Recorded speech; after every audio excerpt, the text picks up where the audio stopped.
Hello friends, ഒത്തിരി സ്വപ്നങ്ങൾ സീരിയലിൻ്റെ ഇന്നത്തെ എപ്പിസോഡ് റിവ്യൂയിലേക്ക് എല്ലാ കൂട്ടുകാർക്കും സ്വാഗതം. അഞ്ജു ആണെങ്കിലോ ഇന്ന് ജോലിക്ക് പോകാനായിട്ട് യൂണിഫോമിലൊക്കെ വരുന്നുണ്ട്. അതിനുശേഷം ശരത്തും അതുപോലെ ആരതി നിൽക്കുന്ന സ്ഥലത്തേക്ക് എത്തുന്നു കേട്ടോ.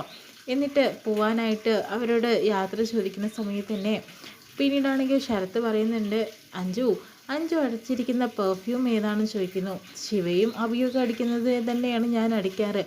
എന്തായാലും നല്ല സ്മെല്ലുണ്ട്, അടിപൊളിയായിട്ടുണ്ടെന്ന് പറയുന്നു. അപ്പോൾ അഞ്ച് പറയുന്നുണ്ട്, കേട്ടോ ചേച്ചി കേട്ടോ, ശരത്തേട്ടൻ ഇനിയിപ്പോൾ ഇത് പറഞ്ഞതിന് ശേഷം തന്നെ ഞാൻ ഇനി എന്തായാലും ഈ പെർഫ്യൂം മാറ്റാനായിട്ട് പോകുന്നില്ല, എനിക്കിത് ഒത്തിരി ഇഷ്ടമായെന്ന് പറയുന്നു അഞ്ചു കേട്ടോ. അതിനുശേഷം തന്നെ അഞ്ചു വേറൊരു കാര്യം പറയട്ടെ, എന്തായാലും ഡെലിവറിക്ക് അഞ്ച് പോവുകയാണ്.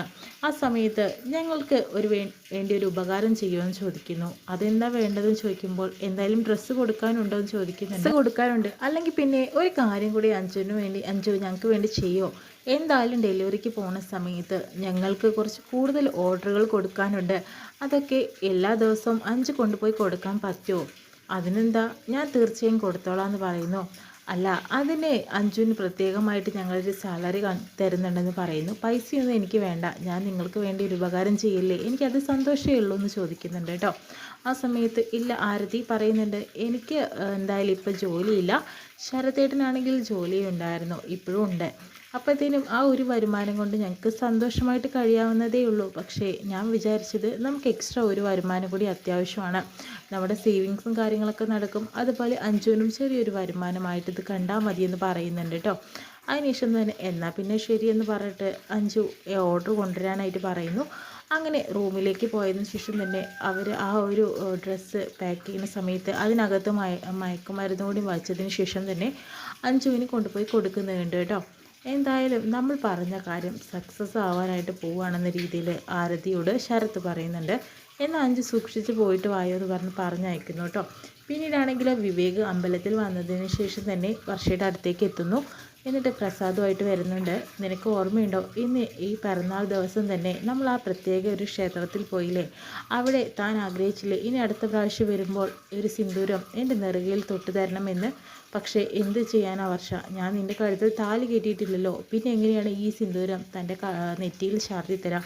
സമയമാവട്ടെ, ഞാൻ കാത്തിരുന്നോളാം എന്ന് പറയുന്നു കേട്ടോ. വിവേകിന് വളരെയധികം വിഷമാവുന്നുണ്ട്. അങ്ങനെ വർഷയുടെ കൈ പിടിച്ചിട്ട് അങ്ങനെ വിഷമത്തോടു കൂടി ഇരിക്കുകയാണ്.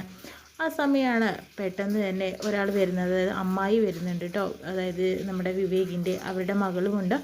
ആ സമയത്ത് ശരത്തിൻ്റെ വീട്ടിലേക്കാണ് വരുന്നത്. ഇവിടെ ശരത്ചന്ദ്രൻ്റെ വീടാണോ എന്ന് ചോദിക്കുമ്പോൾ അതേന്ന് ആരതി പറയുന്നുണ്ട്. ഇവിടെ വിവേക് ഉണ്ടോ എന്ന് ചോദിക്കുന്നുണ്ട്. വിവേക് ഉണ്ടല്ലോ, അവനിപ്പോൾ ഇവിടെ സ്ഥിരതാമസമാണോ എന്ന് ചോദിക്കുന്നു. ഇല്ല, വിവേക് രാവിലെ വന്നുള്ളൂ, വൈകിട്ടും വരും, ചിലപ്പോഴൊക്കെ വരും, അങ്ങനെയുള്ളൂ എന്ന് പറയുന്നുണ്ട്. അവൻ എവിടെയും ചോദിക്കുന്നുണ്ട്. മുകളത്തെ മുറിയിലാണ് വർഷയെ കിടത്തിയിരിക്കുന്നത്, വിവേക് അവിടെ കാണുമെന്ന് പറയുന്നു. അങ്ങനെ അമ്മായി മകളും കൂടി എന്തായാലും അവിടേക്ക് ചെല്ലുന്നുണ്ട് കേട്ടോ. പെട്ടെന്ന് നമ്മുടെ അഞ്ജുവിനെ തന്നെയാണ് കാണിക്കുന്നത്. ഫുഡീസി കമ്പനിയിൽ ആദ്യത്തെ ജോലി ചെയ്യാനായിട്ട് പോവുകയാണ് അഞ്ജു. അങ്ങനെ അത് ഐശ്വര്യമായിട്ട് തുടങ്ങുകയാണ് കേട്ടോ. അതിനുശേഷം തന്നെ വിവേക് അവിടെ വർഷയുടെ കൈ പിടിച്ചിരിക്കുന്നത് കാണുമ്പോൾ അമ്മായിക്ക് ഒട്ടും തന്നെ സഹിക്കുന്നില്ല. എന്താടാ വിവേകി, നിനക്ക് എപ്പോഴും ഈ കാവിലിരിക്കൽ തന്നെയാണോ അതിൻ്റെ പണിയെന്ന് ചോദിക്കുന്നുണ്ട്. അമ്മായി എന്തിനാണ് ഇങ്ങോട്ട് വന്നത്? ഞാൻ നിൻ്റെ വീട്ടിലേക്ക് പോയി, അവിടെ നീ ഇല്ലയെന്ന് അറിഞ്ഞിട്ടാണ് ഞാൻ ഇവിടെ തന്നെ വന്നത്. ഇവിടെ നീ ഉണ്ടാവും എന്നുള്ളത് ഞങ്ങൾക്ക് വ്യക്തമായിട്ട് അറിയാലോ. പിന്നെ നീ എന്തിനാടാ ഇവൾക്ക് വേണ്ടി കാവിൽ നിൽക്കുന്നത്? എന്തായാലും ഞാൻ എൻ്റെ മകളെ നിന്നെ കൊണ്ട് വിവാഹം കഴിപ്പിക്കാമെന്ന് നിൻ്റെ അച്ഛനോട് വാക്ക് കൊടുത്തതാണ്. അപ്പോഴാണ് നിനക്ക് ഇവളെ ഇഷ്ടമാണെന്ന് പറഞ്ഞു വന്നത്. എന്നാൽ പിന്നെ ആ വിവാഹം തന്നെ അവിടെ നടക്കട്ടെ എന്ന് വിചാരിച്ചു. ഇപ്പോൾ ഇവള് നിൻ്റെ മനസ്സിൽ കൊണ്ട് നടക്കില്ലേടാ. പിന്നെ ഈ ജീവശവം പോലെ കിടക്കുന്ന ഇവൾക്ക് വേണ്ടി എന്തിനാണ് നിൻ്റെ ജീവിതം കളയുന്നത്? ഇനി ഇവൾ എണീറ്റ് വരും എന്നുള്ളത് നിനക്ക് ഉറപ്പുണ്ടോ എന്നൊക്കെ പറഞ്ഞ് അങ്ങനെ പറയുന്നു. അമ്മായി മര്യാദയ്ക്ക് സംസാരിക്കണം, അവിടെ നിർത്തിക്കോ. കാരണം ഇവൾക്ക് എല്ലാം കേൾക്കാൻ പറ്റും എൻ്റെ വർഷയ്ക്ക്. നിങ്ങൾ ഇങ്ങനെ സംസാരിക്കരുത്, ഇവിടെ നിന്ന് ഇറങ്ങിപ്പോവാനാണ് പറയുന്നതെന്ന് പറഞ്ഞിട്ട് അമ്മായിൻ്റെ മകളെയും വിളിച്ചുകൊണ്ട് പോവാണ് കേട്ടോ ചെയ്യുന്നത്. അപ്പോൾ ശരത്തും ആരതിയും കൂടി ഇത് കാണുന്നുണ്ട്. ഇവിടെ എന്താ സംഭവിക്കുന്നതെന്ന് അവർക്ക് വലിയ പിടുത്തമായിട്ടില്ല ഇപ്പം. അതിനുശേഷം തന്നെ പെട്ടെന്ന് വലിച്ചുകൊണ്ട് പോയി എന്തായാലും മുറ്റത്തേക്ക് കൊണ്ടുപോകുന്നു കേട്ടോ. മര്യാദയ്ക്ക് ഇറങ്ങി പോകാനാണ് പറയുന്നത്. എടാ, നിൻ്റെ ഭാവിക്ക് വേണ്ടിയല്ലേടാ ഞാനീ പറഞ്ഞത്. എൻ്റെ ഭാവിയെ അമ്മായി ഓർത്ത് വിഷമിക്കേണ്ട കാര്യമില്ല, മര്യാദയ്ക്ക് ഇവിടെ നിന്ന് കടന്നു പോകാനായിട്ട് പറയുന്നു കേട്ടോ. അങ്ങനെ അമ്മായിനെയും മകളെയും വിളിച്ചിറങ്ങിക്കൊണ്ട് പുറത്തേക്ക് പോകുന്നുണ്ട് കേട്ടോ. പോകാനായിട്ട് പറഞ്ഞു, നിൻ്റെ അമ്മേനെ വിളിച്ചുകൊണ്ട് പോകാൻ നോക്കുമെന്ന് പറയുന്നു. അങ്ങനെ രണ്ടുപേരും കൂടി പോകുന്നുണ്ട് കേട്ടോ.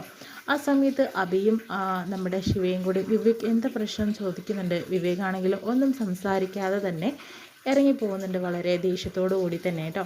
ആ സമയത്ത് ശരത്തും ആരതിയും കൂടി എന്താ പറ്റിയത്, എന്താ ഇവിടെ പ്രശ്നം ഉണ്ടായത്, അത് പിന്നെ വർഷം ഇനി ഒരിക്കലും ജീവിതത്തിലേക്ക് തിരിച്ചു വരില്ല എന്നും എണീറ്റ് നടക്കില്ല എന്നൊക്കെ ആ സ്ത്രീ വിവേകിൻ്റെ മുഖത്ത് നോക്കി പറയുന്നുണ്ട്.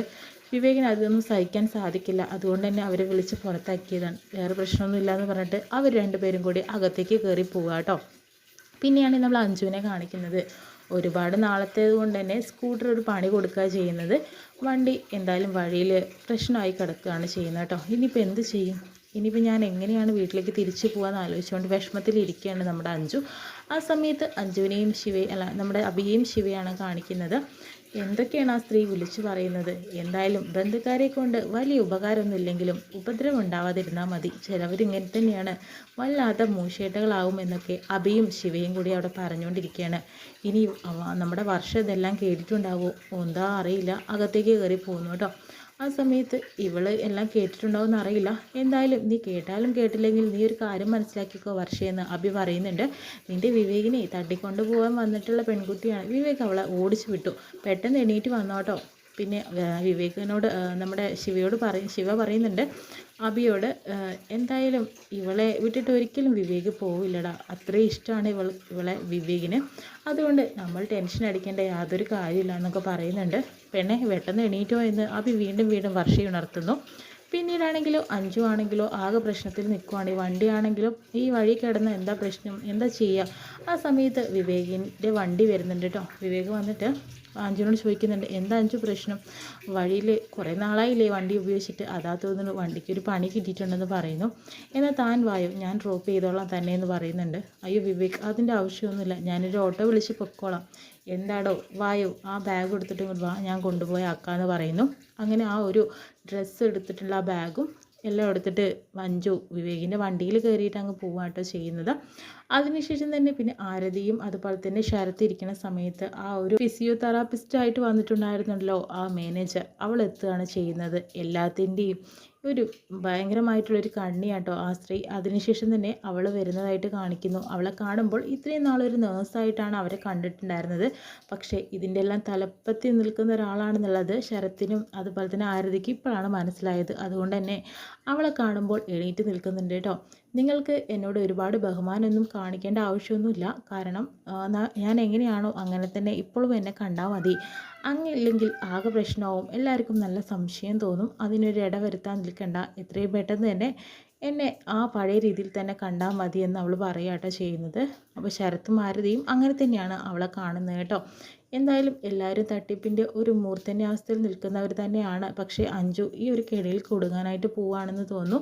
ഒരു പക്ഷേ ആ ബാഗുമായിട്ട് നമ്മുടെ വിവേകിൻ്റെ കാറിലാണ് കയറിപ്പോയതെങ്കിലും എങ്ങനെയെങ്കിലും ആ പാക്കറ്റ് കാണാൻ ഇട വന്നിട്ടുണ്ടെങ്കിൽ അഞ്ജു എന്നല്ല ബാക്കി എല്ലാവരും രക്ഷപ്പെടാൻ സാധ്യതയുണ്ട്. എന്തായാലും നമുക്ക് വരുന്ന എപ്പിസോഡിലൂടെ കാണാം കേട്ടോ ഇനി എന്താ വരാനായിട്ട് പോകുന്നതെന്നുള്ളത്.